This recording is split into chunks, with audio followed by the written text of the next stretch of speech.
കേരളത്തിന്റെ രാഷ്ട്രീയ ഭൂമികയിൽ വളരെ പെട്ടെന്ന് കത്തിയുയർന്ന് കോൺഗ്രസിന്റെ യുവജന സംഘടനയുടെ അധ്യക്ഷനായും ശേഷം പാലക്കാട് നിന്ന് നിയമസഭയിലേക്കും എത്തിയ ഒരു യുവ നേതാവിന്റെ മുഖം മൂടി ഇരുട്ടി വെളുക്കുമ്പോഴേക്ക് അഴിഞ്ഞു വീണ് തനിനിറം വെളിപ്പെട്ട കാഴ്ചയാണിത് കേരളം കണ്ടത്. അതിഗുരുതര വെളിപ്പെടുത്തലുകളോട് രാഹുലിന്റെ പ്രതികരണം ഇപ്പോഴും ധാർഷ്ട്യത്തിലും പുച്ഛത്തിലുമാണെന്നതാണ് ആശ്ചര്യം.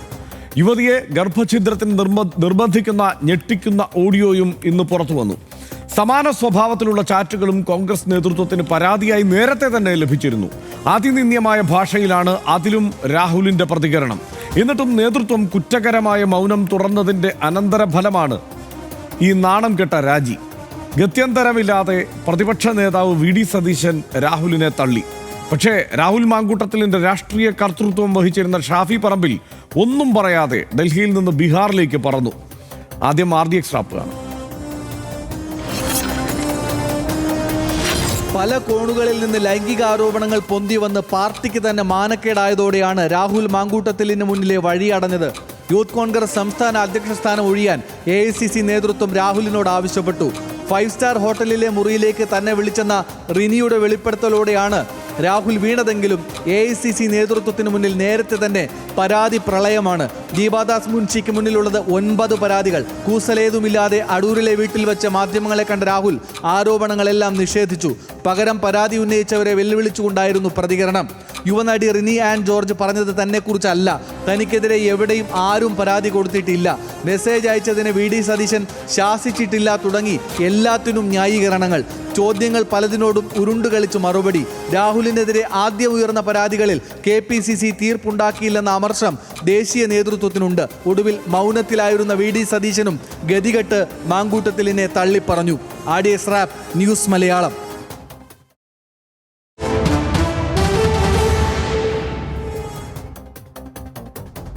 മുൻ പ്രതിസന്ധികളിലെല്ലാം സംരക്ഷിച്ച പ്രതിപക്ഷ നേതാവ് വി.ഡി. സതീശനും രാഹുലിനെ കൈവിടുന്നതാണിത് കണ്ടത്.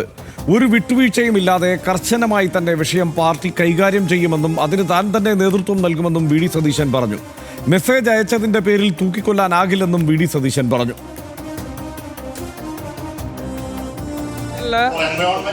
ഏത് നേതാവിനെതിരായിട്ട് ഇതുപോലെ ഗുരുതരമായ ആരോപണങ്ങൾ വന്നാൽ പാർട്ടി അത് ഗൗരവമായി പരിശോധിക്കുകയും മുഖം നോക്കാതെ നടപടിയെടുക്കുകയും ചെയ്യും. ഒരു വിട്ടുവീഴ്ചയില്ല. ആരായാലും മെസ്സേജ് അയച്ചാൽ തൂക്കിക്കൊല്ലാനൊന്നും പറ്റില്ലല്ലോ. മെസ്സേജ് അയച്ചാൽ ചെയ്യേണ്ട കാര്യത്തിൽ എന്താണെന്ന് വെച്ച്, പക്ഷേ ഉയർന്നു വന്നിരിക്കുന്ന ഈ ആരോപണങ്ങളെക്കുറിച്ച് ഞങ്ങളുടെ പാർട്ടി ഗൗരവതരമായി പരിശോധിക്കുകയും അതിന് നടപടി സ്വീകരിക്കുകയും ഞാൻ ആവർത്തിച്ച് പറയുകയാണ്, അതിന് ഞാൻ തന്നെ മുൻകൈ എടുക്കും.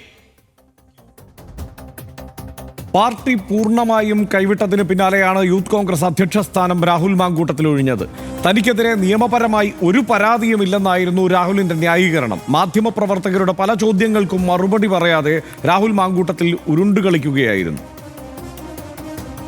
ഇന്നത്തെ കാലത്ത് ഇതിനൊക്കെ നമ്മൾ ആൻസറബിൾ ആകുന്നത് ഏതെങ്കിലും ഒരു വ്യക്തി, ഇപ്പം നിങ്ങൾ സൂചിപ്പിക്കുന്നത് പോലെ ഗർഭചിത്രം നടത്തുവാൻ പ്രേരിപ്പിച്ചു എന്ന് പറയുന്നൊരു പരാതി ഏതെങ്കിലും ഒരു വ്യക്തി പറഞ്ഞിട്ടുണ്ടോ? പറഞ്ഞിട്ടില്ല. ഏതെങ്കിലും ഒരു വ്യക്തിയുടെ പരാതി ഉണ്ടോ? അപ്പം നമുക്കത് അന്നേരം നോക്കാം. അന്നേരം അവരത് പരാതി കൊടുക്കട്ടെ. ആ പരാതി കൊടുക്കുമ്പോൾ നമുക്കത് നിയമപരമായി നേരിടാം. ആ പരാതി കൊടുത്തതിനപ്പുറം അതിനുശേഷം കോടതിയുണ്ട്. കോടതിയിൽ ഞാൻ എൻ്റെ നിരപരാധിത്വം തെളിയിച്ചോളാം. യുവനേതാവ് ഇനിയെങ്കിലും സ്വയം നവീകരിക്കപ്പെടണമെന്ന് രാഹുൽ മാങ്കൂട്ടത്തിലിന്റെ രാജിക്ക് ശേഷം റിനി ആൻ ജോർജ് പറഞ്ഞു. എന്നാൽ അശ്ലീല ഉദ്ദേശ്യവുമായി സമീപിച്ച യുവനേതാവിന്റെ പേര് പറയാൻ റിനി തയ്യാറായില്ല. മറ്റൊരു പെൺകുട്ടി യുവനേതാവിനെ കുറിച്ച് പറഞ്ഞത് ഹീസ് എ ക്രിമിനൽ എന്നാണെന്നും റിനി പറഞ്ഞു. ഒപ്പം രാഹുലിന് ഇപ്പോഴും ഹൂ കെയേഴ്സ് എന്ന മനോഭാവമാണെന്നും റിനി പറഞ്ഞു.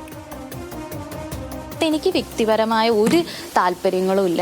ആ പ്രസ്ഥാനമാണ് അത് തീരുമാനിക്കേണ്ടത്. അവർ ധാർമ്മികത മുൻനിർത്തി അവരെന്താണോ ചെയ്തത് അത് മാത്രമേ ഞാൻ എടുക്കുന്നുള്ളൂ. അല്ലാതെ കൂടുതൽ അങ്ങനെ വേണം ഇങ്ങനെ വേണം അങ്ങനെ ഒരു ആഗ്രഹങ്ങളില്ല. ഇപ്പോഴും ഞാൻ പറയുന്നത് ഈ പറയുന്ന വ്യക്തി ഇനിയെങ്കിലും നവീകരിക്കപ്പെടണം എന്നുള്ളത് തന്നെയാണ്.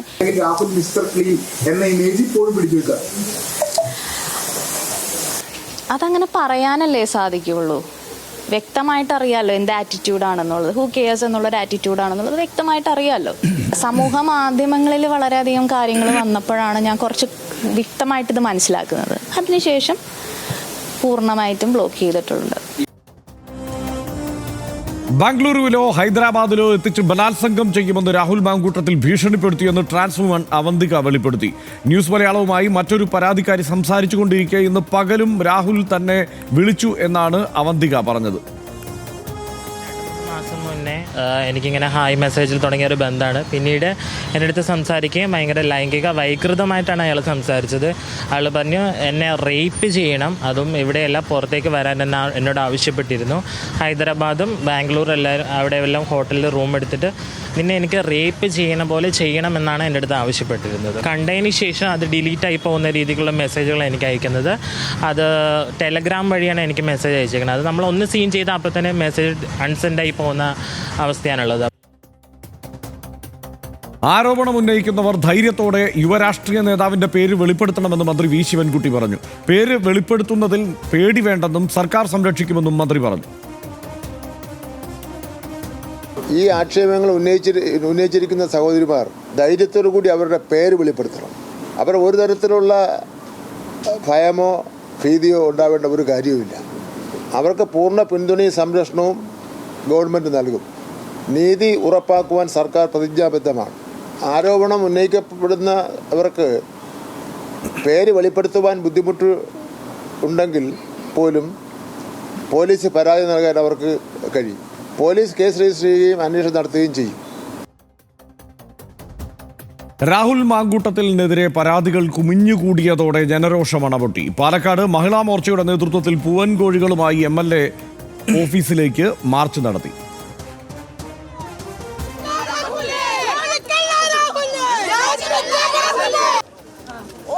പ്രതിഷേധ പ്രകടനത്തിലെത്തിയ നമ്മുടെ സംസ്ഥാന വൈസ് പ്രസിഡന്റായി അധ്യക്ഷനായി ഈസ്റ്റ് ജില്ലാ പ്രസിഡന്റ്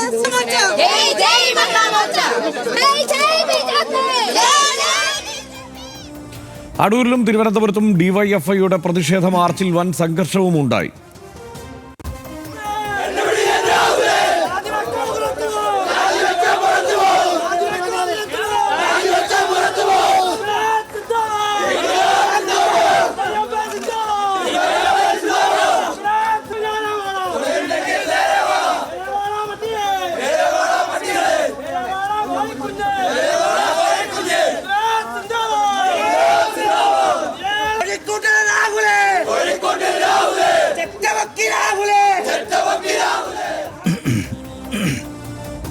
ഇന്നലെ മുതൽ പരാതി പ്രവാഹമുണ്ടായി. അശ്ലീല സന്ദേശം അയച്ചെന്നും നക്ഷത്ര ഹോട്ടലിലേക്ക് ക്ഷണിച്ചെന്നുമാണ് റിനി വെളിപ്പെടുത്തിയത്. അതിനു പിന്നാലെയാണ് പരാതി പ്രവാഹമുണ്ടായത്. പാർട്ടി നേതാക്കളുടെ ഭാര്യമാരെയും പെൺമക്കളെയും രാഹുൽ മോശമായി സമീപിച്ചെന്നും റിനി പറയുന്നു. രാഹുലിനെതിരെ AICCക്ക് കിട്ടിയത് 9-ലധികം പരാതികളാണ്. മുൻ MP-യുടെ മകളടക്കം AICCക്ക് പരാതി നൽകിയിട്ടുണ്ട്. വിവാഹ വാഗ്ദാനത്തിന് ശേഷം ജാതീയത പറഞ്ഞ് പിന്മാറി എന്നാണ് യുവതിയുടെ പരാതി. പിന്നോക്ക വിഭാഗമായതിനാൽ കുടുംബം അംഗീകരിക്കില്ലെന്ന് പറഞ്ഞാണ് വിവാഹത്തിൽ നിന്ന് ഒഴിഞ്ഞത്. വിവാഹ വാഗ്ദാനം നൽകി ഗർഭിണിയാക്കിയ യുവതിയുമായുള്ള ഫോൺ സംഭാഷണം പുറത്തു വന്നിട്ടുണ്ട്. രാഹുൽ യുവതിയെ ഗർഭഛിദ്രത്തിന് നിർബന്ധിക്കുന്നു, ധാർഷ്ട്യത്തോടെ സംസാരിക്കുന്നു. യുവതിയെ ഗർഭഛിദ്രത്തിന് നിർബന്ധിക്കുന്ന വാട്സാപ്പ്, ടെലഗ്രാം ചാറ്റുകൾ വേറെയും പുറത്തു വന്നിട്ടുണ്ട്. ഒരു സ്ത്രീക്ക് തുടർച്ചയായി അയച്ച സാമൂഹ്യ മാധ്യമ ചാറ്റുകളുടെ സ്ക്രീൻഷോട്ടും പുറത്തു വന്നു. ഫോൺ നമ്പർ ചോദിച്ച് സ്ത്രീയെ രാഹുൽ ശല്യപ്പെടുത്തുന്നത് ചാറ്റിൽ നിന്ന് വ്യക്തമാണ്.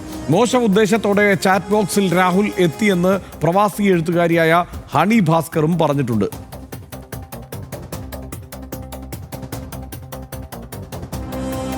ഇത്രയുമാണ് നമുക്ക് ഈ വിഷയത്തിൽ ഡാറ്റാ ഷീറ്റിലുള്ളത്.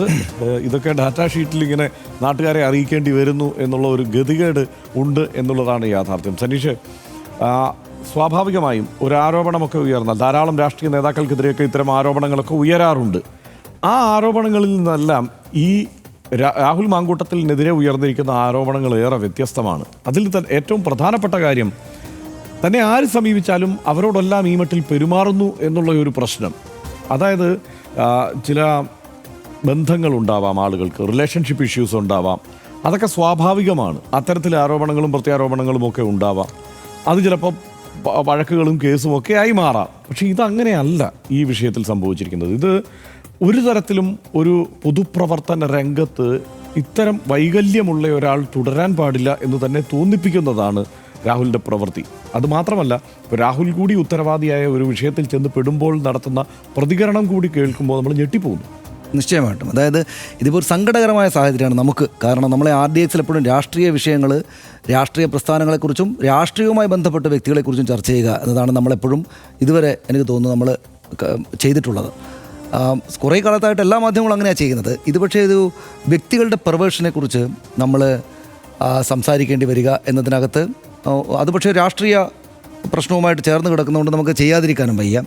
ഇത് ഈ രാഹുൽ മാങ്കൂട്ടത്തിൽ അസാധാരണനായ ഒരു രാഷ്ട്രീയ നേതാവും അസാധാരണനായ ഒരു മനുഷ്യ വ്യക്തിയുമായിട്ടാണ് എനിക്ക് തോന്നിയത്. അസാധാരണൻ എന്ന് ഞാൻ പറയാൻ കാരണം എൻ്റെ 10-25 വർഷക്കാലത്തെ മാധ്യമപ്രവർത്തന കാലത്തിനിടയിൽ നമ്മൾ ഇതുപോലുള്ള സമാനമായ ഇത്രക്ക് എന്ന് അതിൻ്റെ ഒരു ഗ്രാവിറ്റി തമ്മിൽ വ്യത്യാസമൊക്കെ ഉണ്ടാകും. പക്ഷേ സമാനമായതെന്ന് കണക്കാക്കാവുന്ന ഒന്നിലേറെ രാഷ്ട്രീയ നേതാക്കൾക്കെതിരെയുള്ള ലൈംഗിക ആരോപണങ്ങളും മറ്റുമൊക്കെ നമ്മൾ കണ്ടിട്ടുണ്ട്, ചർച്ച ചെയ്തിട്ടുണ്ട്, കണ്ടിട്ടുണ്ട്, പത്രത്തിലും മറ്റും വായിച്ചറിഞ്ഞിട്ടുമുണ്ട്. അതിന് PK കുഞ്ഞാലിക്കുട്ടി, AK ശശീന്ദ്രൻ തുടങ്ങിയ പ്രധാനപ്പെട്ട മുതിർന്ന നേതാക്കൾ ഇത്തരം സംഭവങ്ങളുണ്ടായപ്പോൾ നമ്മൾ കണ്ടിട്ടുണ്ട്. പക്ഷേ ഇയാൾ അസാധാരണനാക്കുന്നത് എന്താണെന്ന് വെച്ചാൽ ഇതിനോടുള്ള പ്രതികരണമാണ്.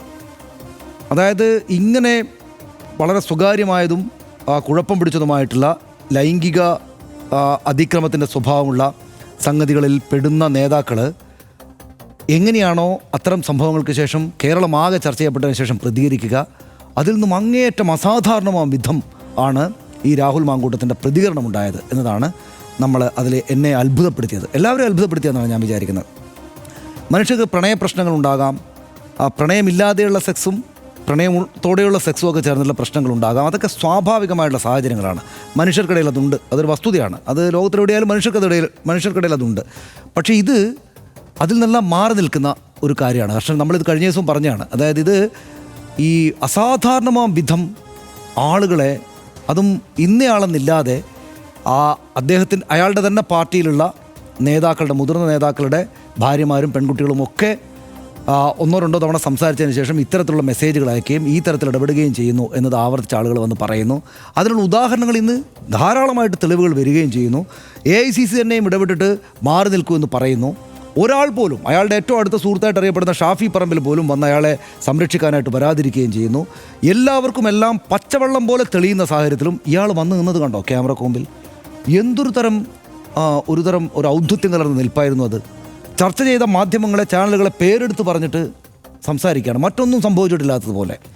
അയാളുടെ വർത്തമാനം പറയാനുള്ള ശേഷിയിൽ വലിയ ഒരു സ്വയം അഭിരമിക്കുന്ന ഒരാളായിട്ടാണ് ഇന്നെനിക്ക് തോന്നിയത്. അത് പണ്ടും തോന്നിയിട്ടുണ്ട്, പക്ഷേ ഇപ്പോൾ അത് കൂടുതലായിട്ട് തോന്നി. എന്തിനേയും എൻ്റെ ഈ വായിൽ നാക്കുകൊണ്ട് തോൽപ്പിച്ച് കളയാം എന്ന തോന്നൽ അയാൾക്ക് ഇപ്പോഴും ഉണ്ടായി എന്നാണ്. രാഷ്ട്രീയ നേതാവ് നിലയിൽ രാഹുൽ മാങ്കൂട്ടത്തിൽ മനസ്സിലാക്കേണ്ടത്, അല്ലെങ്കിൽ ഇയാളെ പോലെയുള്ള സ്വഭാവമുള്ള ആളുകൾ മനസ്സിലാക്കേണ്ടതൊരു കാര്യം, വായിലെ നാക്ക്, ഭാഷ, വർത്തമാനം പറയാനുള്ള ശേഷി രാഷ്ട്രീയ നേതാക്കൾക്ക് വളരെ ആവശ്യമുള്ളത് തന്നെ. അതിൽ ശേഷി കൂടുതലുള്ള ആളുകൾക്ക് വളരെ നല്ലത് തന്നെ. പക്ഷേ വായിലെ നാക്കും വർത്തമാനം പറയാനുള്ള ശേഷിയുമല്ല, ഇൻ്റഗ്രിറ്റി, പേഴ്സണൽ ഇൻ്റഗ്രിറ്റി എന്നൊരു സംഗതിയാണ് ഏത് രാഷ്ട്രീയ നേതാവിൻ്റെയും പൊതുപ്രവർത്തകൻ്റെയും ഏറ്റവും ഗംഭീരമായിട്ടുള്ള കാര്യം. വർത്തമാനം പറയാൻ അറിയില്ലാത്ത, വർത്തമാനം പറയുമ്പോൾ വിക്കുന്ന നേതാക്കന്മാരുണ്ടായിരുന്ന സ്ഥലമാണ് കേരളം. എത്രയെത്രയോ മനുഷ്യരോട് വർത്തമാനം പറയും, കമ്മ്യൂണിക്കേറ്റ് ചെയ്യുകയും മുന്നിൽ വന്ന് നിൽക്കുന്ന ആളുകളുടെ അന്തസ്സ് കനിക്കാതെ പെരുമാറുകയും ചെയ്തിട്ട് മനുഷ്യരുടെ ഹൃദയങ്ങൾ ഇടം നേടിയ ആളാണ് ഉമ്മൻചാണ്ടി എന്ന് പറയുന്ന നേതാവ്. അദ്ദേഹം സംസാരിക്കുന്ന കണ്ടില്ല അവസാന കാലങ്ങളിൽ, അല്ലെങ്കിൽ മറ്റൊരാൾ, ഏതെങ്കിലും നേതാക്കൾ എടുത്തു നോക്കുക, അദ്ദേഹത്തിൻ്റെ പാർട്ടിയിൽ തന്നെ അയാളുടെ പാർട്ടിയിൽ തന്നെ എത്ര ആളുകളുണ്ട്. വർത്തമാനം പറയാനുള്ള ഏത് ആളുകളോടും എന്തും കുതന്ത്രവും പറഞ്ഞിട്ട് നിൽക്കാനുള്ള ശേഷിയല്ല. ഇതിപ്പോൾ ഇതിനകത്തുണ്ടായ കാര്യം എന്താണ്? പക്ഷേ ഞാനതുകൂടെ പറഞ്ഞ് നിർത്താം. അതായത് നമ്മൾ ആ ചാറ്റ് കണ്ടു, ആ പെൺകുട്ടി സംസാരിക്കുന്നത് കേട്ടു. അബോർഷൻ എന്ന് പറയുന്നൊരു സംഗതിയെക്കുറിച്ചാണ് ഈ സംഭാഷണം നടക്കുന്നത്. അബോർഷൻ എന്താണ്? ഒരു മനുഷ്യ ശരീരത്തെ അതുവരെ ജീവിച്ചിരുന്നതെന്ന് നേരെ അപ്പാടെ മാറ്റിക്കളയുന്നൊരു സംഗതിയാണ് ഈ അബോർഷൻ, ഗർഭഛിദ്രം എന്ന് പറയുന്നത്. അതുവരെ ഉണ്ടായിരുന്ന ശരീരമല്ല ഗർഭചിത്രത്തിന് ശേഷമുള്ള ശരീരം, അതുവരെ ഉണ്ടായിരുന്ന മനസ്സല്ല ഗർഭചിത്രത്തിന് ശേഷമുള്ള മനസ്സ്. ഒരു മനുഷ്യൻ അപ്പാടെ മാറുന്നൊരു പ്രോസസ്സാണ് ഗർഭവും. ഗർഭത്തോളം തന്നെ, ആ പ്രസവകാലത്തോളം തന്നെ പ്രശ്നമാണ് ഗർഭഛിദ്രവും. അതൊരു പ്രധാനപ്പെട്ട വലിയൊരു കാര്യമാണ്.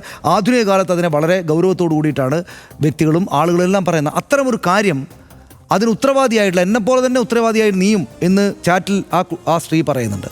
ആ കാര്യം പറയുമ്പോൾ എത്രമാത്രം നിരുത്തരവാദിത്വം കലർന്ന അഗ്രസീവായിട്ടുള്ള ഔദ്ധത്യത്തോടെയുള്ള പ്രതികരണമാണ് ഇയാളുടെ ഭാഗത്തുനിന്നുണ്ടാകുന്നത്.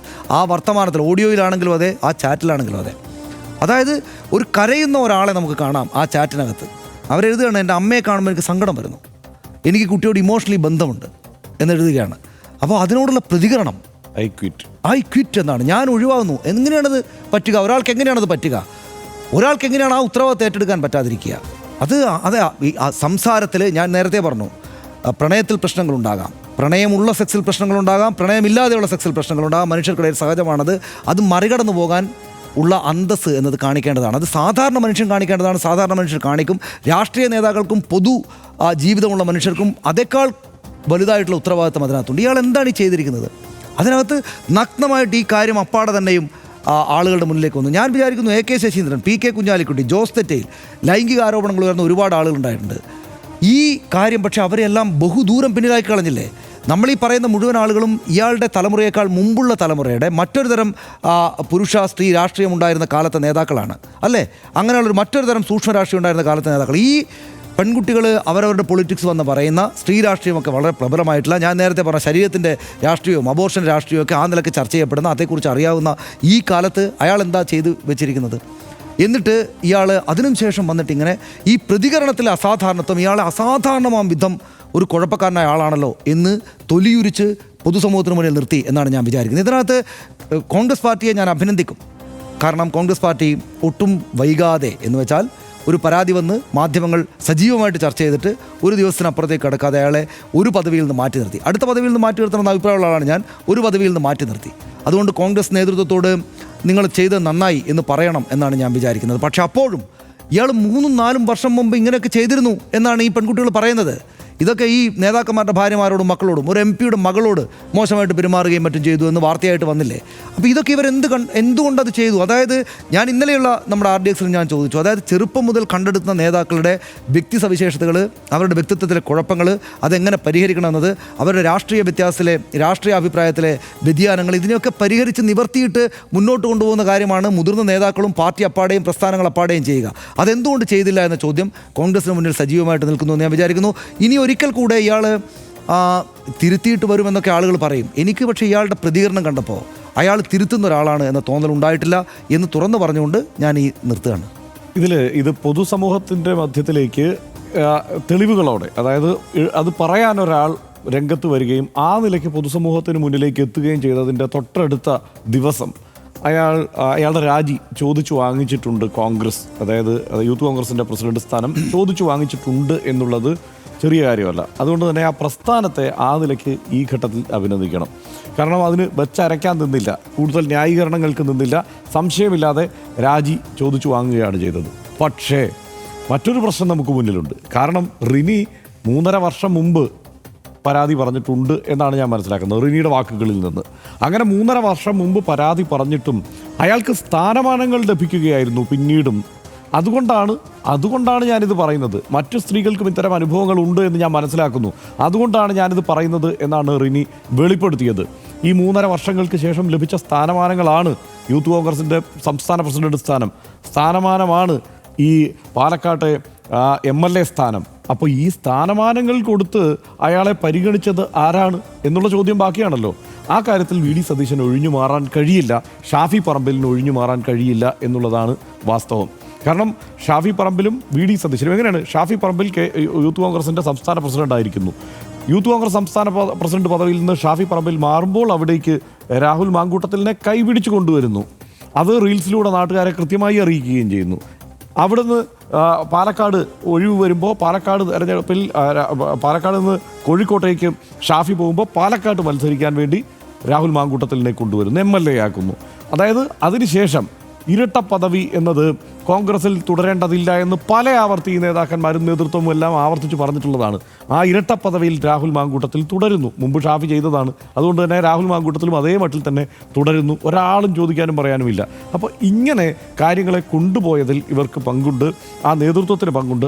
ആ കാര്യത്തിൽ അവർ കൃത്യമായി ഉത്തരം പറഞ്ഞാൽ മതിയാവും. ഇപ്പോൾ തൽക്കാലം ശക്തമായ ഒരു നടപടി വളരെ വേഗത്തിൽ എടുത്തു എന്നതുകൊണ്ട് ആ ഇതിൽ നിന്ന് അവർക്ക് ഒഴിഞ്ഞു മാറാനാവില്ല. ഒരൊറ്റ കാര്യം കൂടി ഞാൻ പറയാം. സനീഷ് ഇവിടെ ആവർത്തിച്ച് സൂചിപ്പിച്ചില്ലേ ഈ അസാധാരണമായ ഒരു പ്രതികരണം എന്ന്. മാധ്യമങ്ങൾക്ക് മുന്നിൽ വന്ന് ഇങ്ങനെ ഒരാൾ പ്രതികരിക്കുമോ എന്ന് സംശയിച്ചല്ലോ. എനിക്ക് ആ കാര്യത്തിൽ ഒരു സംശയവുമില്ല. രാഹുൽ മാങ്കൂട്ടത്തിൽ ഇങ്ങനെ തന്നെയായിരിക്കും പ്രതികരിക്കുക എന്ന് എനിക്ക് ഉറപ്പായിരുന്നു. അതിനൊരു കാരണം ഞാൻ പറയാം. ഈ രാഹുൽ മാങ്കൂട്ടത്തിൽ ചിത്രത്തിലേക്ക് വരുന്നത് വളരെ സാധാരണ നേതാവായി, അടൂരിലെ പ്രാദേശിക നേതാവായി ഇരിക്കുന്നിടത്തു നിന്ന് വളരെ പെട്ടെന്നാണ് രാഹുലിൻ്റെ വളർച്ച ആരംഭിക്കുന്നത്. അത് 2021 പാർട്ടി വലിയ പരാജയം നേരിട്ടപ്പോൾ, കോൺഗ്രസ് വലിയ പരാജയം നേരിട്ടപ്പോൾ രാഹുൽ മാങ്കൂട്ടത്തിൽ വരികയാണ് ചിത്രത്തിലേക്ക്. ടെലിവിഷൻ ചാനലുകളിലെ ചർച്ചകളിലൂടെയെല്ലാം ഈ തളർന്നു നിൽക്കുന്ന കോൺഗ്രസ് പ്രവർത്തകർക്കൊരാവേശമായി രാഹുൽ മാങ്കൂട്ടത്തിൽ വരുന്നു. എന്തുകൊണ്ടാണ്? അസാധാരണമായി ഈ മട്ടിൽ പ്രതികരിക്കാനുള്ള ശേഷി കൊണ്ടാണ്. നമ്മൾ പ്രതീക്ഷിക്കുന്ന മട്ടിലല്ല രാഹുൽ പ്രതികരിക്കുക. ജനുവരി 10, 2022 ജനുവരി 10-ാം തീയതിക്ക് ഒരു പ്രത്യേകതയുണ്ട്. എന്താണെന്നറിയോ? അത് ധീരജ് രാജേന്ദ്രൻ്റെ കൊലപാതകം നടന്ന ദിവസമാണ്. ധീരജ് രാജേന്ദ്രനെ കുത്തിക്കൊലപ്പെടുത്തുകയാണ്. SFI പ്രവർത്തകനായ ധീരജ് രാജേന്ദ്രനെ, അത് SFI പ്രവർത്തകൻ എന്ന് വെറുതെ നമുക്ക് പറയാൻ പറ്റില്ല, കോൺഗ്രസ് പ്രവർത്തകനായ അച്ഛൻ്റെ മകൻ ആ ധീരജനെ കുത്തിക്കൊലപ്പെടുത്തുകയാണ്.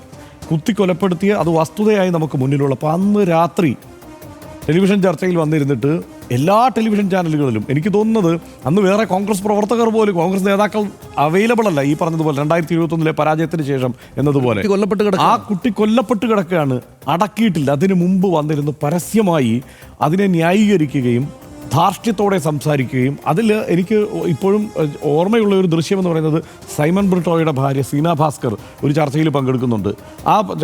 എൻ്റെ ഓർമ്മ ശരിയാണെങ്കിൽ വിജിനാണ് ആ ചർച്ചയിൽ പങ്കെടുക്കുന്ന മറ്റൊരു ഇടത് പ്രതിനിധി. ആ ചർച്ചയിൽ രാഹുൽ മാങ്കൂട്ടത്തിൽ വന്നിരുന്ന് പറയുന്നത് കേട്ടിട്ട് അന്തം വിട്ടിരിക്കുകയാണ് ഇവർ. അതായത് വിജിനും ഈ പറയുന്ന സീന ഭാസ്കറിനും കണ്ണു തള്ളിയിരിക്കാനേ പറ്റുന്നുള്ളൂ. കാരണം ഒരു മനുഷ്യൻ ഇങ്ങനെ സംസാരിക്കാൻ പറ്റുമോ എന്നുള്ള അങ്കലാപ്പിൽ അവരിയ്ക്കുകയാണ്. അത്തരമൊരു കൊലപാതകം നടന്നതിന് അന്ന് രാത്രി. അപ്പോൾ അന്നേ എനിക്ക് തോന്നിയിട്ടുണ്ട്, കാരണം ഇയാൾ ഒരു അസാധാരണ സ്വഭാവമുള്ള ആളാണ്, ഇയാൾക്ക് എന്തൊക്കെയോ കുഴപ്പങ്ങളുണ്ട്. അല്ലെങ്കിൽ ഇങ്ങനെ ഏതെങ്കിലും ഒരു മുതിർന്ന നേതാവ്, കോൺഗ്രസിൻ്റെ ഒരു മുതിർന്ന നേതാവും ആ ഘട്ടത്തിൽ പ്രതികരിച്ചില്ല. ആകെ എനിക്ക് വിയോജിപ്പ് തോന്നിയ ഒരു പ്രതികരണം ആ വിഷയത്തിൽ വന്നത് കെ സുധാകരൻ്റെയാണ്. കെ സുധാകരൻ്റെ പ്രതികരണങ്ങളുടെ പൊതുരീതി നമുക്കറിയാം. പക്ഷേ അതല്ലാതെ ഒരു ചർച്ചയിൽ വന്നിരുന്ന് അങ്ങേയറ്റം വഷളായി ആ ചർച്ചയെ മുന്നോട്ട് കൊണ്ടുപോയി കണ്ടത് രാഹുൽ മാങ്കൂട്ടത്തിലാണ്. അന്നേ എനിക്ക് തോന്നിയിരുന്നു ഇയാൾ ഇതിങ്ങനെയൊക്കെ തന്നെയായിരിക്കും അവസാനിപ്പിക്കുക എന്ന കാര്യത്തിൽ. അതുകൊണ്ട് രാഹുൽ മാങ്കൂട്ടത്തിൽ രാഹുലിൽ നിന്നൊരു അശ്ലീല സന്ദേശം വന്നു എന്ന വിവരം മാധ്യമപ്രവർത്തകരും അഭിനേത്രിയുമായ റിനി ആൻ വെളിപ്പെടുത്തിയതാണ് എല്ലാത്തിൻ്റെയും തുടക്കം എന്ന് നമുക്കറിയാം. അത് എത്രയോ പേർക്ക് അതിലും എത്ര ഇരട്ടി കാഠിന്യമുള്ള മോശം അനുഭവങ്ങൾ തുറന്നു പറയാനുള്ള പ്രചോദനമായി. സൈബർ ആക്രമണ സാധ്യതയൊക്കെ ഉണ്ടായിട്ടും ഈ അന്യായത്തിനെതിരെ ഒരു വിസിൽ ബ്ലോവറുടെ ആർജവത്തോടെ തുറന്ന് സംസാരിച്ച റിനിക്ക് RDXന്റെ സ്നേഹാഭിവാദ്യം. ഇപ്പോഴും ധാർഷ്ട്യത്തോടെ ആണഹന്തയോടെ പ്രതികരിക്കുന്ന രാഹുൽ മാങ്കൂട്ടത്തിലിനെ പറ്റി എന്തു പറയാനാണ്? കേരളം ഇതെല്ലാം കാണുന്നുണ്ട് എന്നല്ലാതെ ധാർമ്മികവും നിയമപരവും രാഷ്ട്രീയവുമായ മറുപടി കേരളം കാത്തുവച്ചിട്ടുണ്ട് എന്നല്ലാതെ. അടുത്ത വിഷയത്തിലേക്ക്.